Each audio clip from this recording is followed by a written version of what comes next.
Hi everybody, I'm Orefu Agbolahon. I'm here with my colleague Tope, Beatrice and Janita. We will be talking about our chosen product, which is the Sony camera. The origin of Sony. Sony was originated from Tokyo Tsunashi Koigo KK in 1946, and that was originally called Tokyo Communication Engineering Corporation. It was founded by two friends, Masaru Ibuka and Abio Morita in 1958. Being an innovative thinkers, they both have taken Sony from inception into something very few other companies can actually match their record. Sony innovations and inventions include the first Trinitron color TV in 1968, they did the first VCR in 1971, Walkman in 1979, CD players in 1982, 3.5-inch floppy disk, which we all know, in 1989, and the digital camera we were going to be talking about. The digital camera from Sony, there are unique attributes, forms and functions. One, Sony camera are known for their image and video quality, as is the industry most powerful sensor image quality. Secondly, the first to make the smallest form factor in all kinds of systems. That means, for example, their CyberShot RX series, that's the smallest 1-inch professional compact camera. The RX1, and that is the smallest full-frame professional compact digital camera too. Number 3, they are quite innovative and trend-setting cameras. They formed, for example, the RX 10mm, made the entire camera industry adopt the one format, well, that's the 1-inch format. Mirrorless full-frame system, world first BSI CMOS frame sensor, which is the A7R2. Number 4 unique attribute they've got is an impressive technologies and features, which includes the 4K HDR and the pop-up wind finder, which is about the most powerful wind finder available in the market. And number 5, they have the high quality performance lenses. Example is the G Master Sony Zeiss, which is one of the best performer in the industry. Their market positioning. Over the decades, Sony is perceived as innovative and high quality, and at the same time is perceived to be quite expensive. Its product placement strategy is they flood the market floor and the spaces, making it as much as possible similar product. I mean, similar like-for-like cameras, which will be offered to customers, and it gives customers a wide range of product choices on camera. So whatever your intention of buying a camera is, you have a wide range of products to choose from in Sony.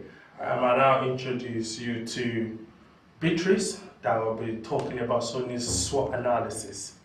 Beatrice, please. So we made a SWOT analysis on Sony in general, not only on cameras.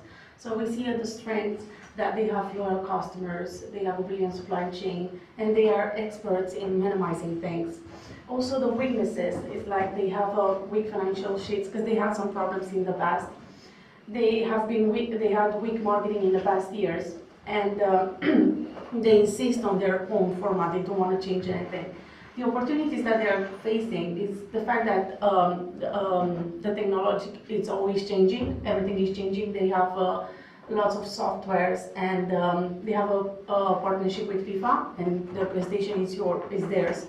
And also the threats, the sales drop a bit, the competitors are always with a step ahead.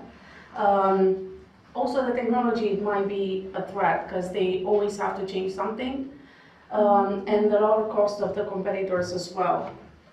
Sony differentiation, they are different because they are the marketing leader. Sony is the marketing leader in electronics, but not on cameras, especially on TVs. So they need to keep up, even if, because they have a wide range of electronics, they need to keep up with the market on cameras as well. Sony is already one of the leaders, but in terms of cameras. But it seems that they had some problems in the past, as I mentioned in the weaknesses in the SWOT analysis earlier. It seems that they had a poor marketing from 2005 till 2006, when they had a net loss of $1 million, which is huge for such a big company, worldwide known and a strong brand. Any kind of business that was on market for a very long time, they shouldn't have any loss, not even $1, and that's huge.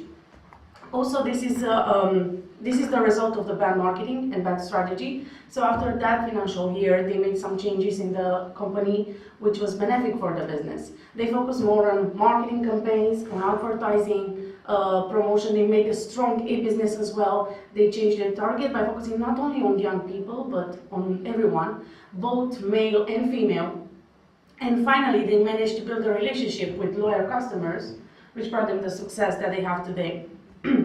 Especially for Sony camera, the market is very diversified. The main competitors are Nikon and Canon.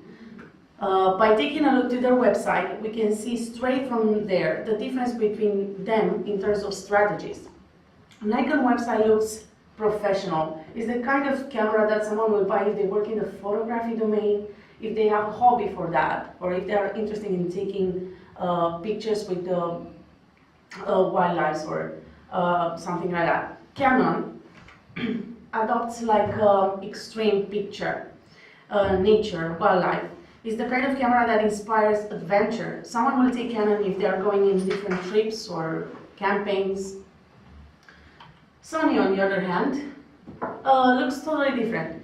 Since you don't see only a camera, you see everything. You see headphones, telephone, watches, everything. And since you see all these things, it can build the trust.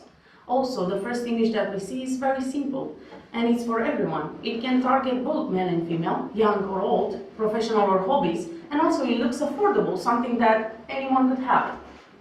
Overall, Sony is an industry leader, and it's very strong. Even though they had some problems in the past, in the last 5 years, they seem that they are quite good, and it's because of their brand recognition. It has been steady growth in all aspects of the company except for net income, but that is due to a large part an accounting change. Right now, Sony is in a strong financial health and has no signs of getting worse anytime soon. For example, in 2017, this fiscal year, they had a net profit of more than $4 billion, which was a really good thing for the company. I'm going to introduce my colleague Janita now, that she's going to talk about the customer insight. Sony's customer insight. As you can see in the pie chart, over half of the customers are male with 53% compared to 47% of females. For the age demographics, 40 to 54 years old are the most popular customers, but overall we can see that Sony cameras are generally more favored by the older generations than the younger generation of 8% according to YouGov. In terms of geo-demographic, in the UK, most of the customers live in London. Therefore, Sony's main customers are male aged 40 to 54 living in London. Through research, we found that these customers are known to have a general interest in cars, motoring, and photography. This graph shows how the sales for micro-lens camera is slowly rising with a recent increase of 66%.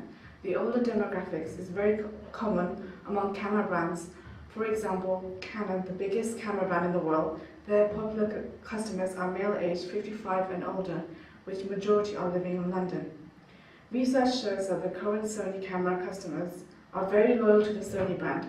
In terms of buying behavior of the current customers, 79% are extremely price conscious, therefore researching products online before purchasing. The use of deal sites for technology products for Generation X, who are the main Sony customers, is 16%. 68% of the purchases of goods are done online. And now I'm going to introduce Tope, who's going to be talking about the critical discussions and recommendations. In relation to critical discussions, as you can see from this graph, in regards to Sony's electronic sales, Sony's digital cameras contributed to 8.5% of their sales in 2014. However, this took a dip in 2015 as it contributed to 6.1% of their sales. A reason for this we discussed as a group could be in regards to their philosophy. As Sony as a company focuses on satisfying people's curiosity, which is great when thinking about new ideas and being innovative. However, their competitors, Nikon and Canon, tend to focus on more of what their consumer does. So, as Nikon focuses on co-creation, appealing to what they call or what they term as the generation selfie, whereas Canon focuses on people and not the product.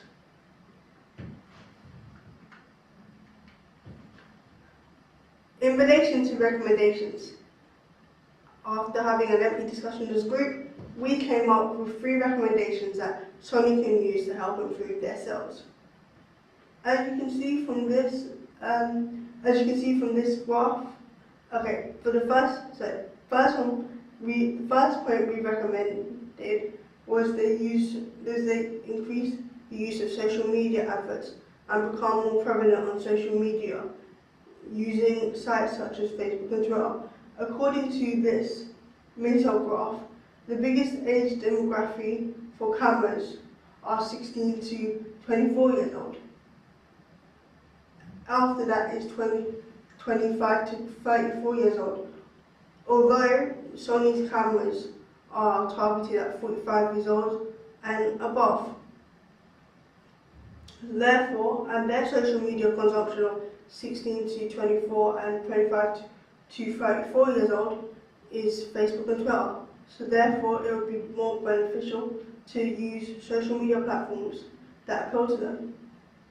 A second point that we came up with is that use of bloggers. As bloggers within this society are becoming a lot more prevalent and a lot more well known.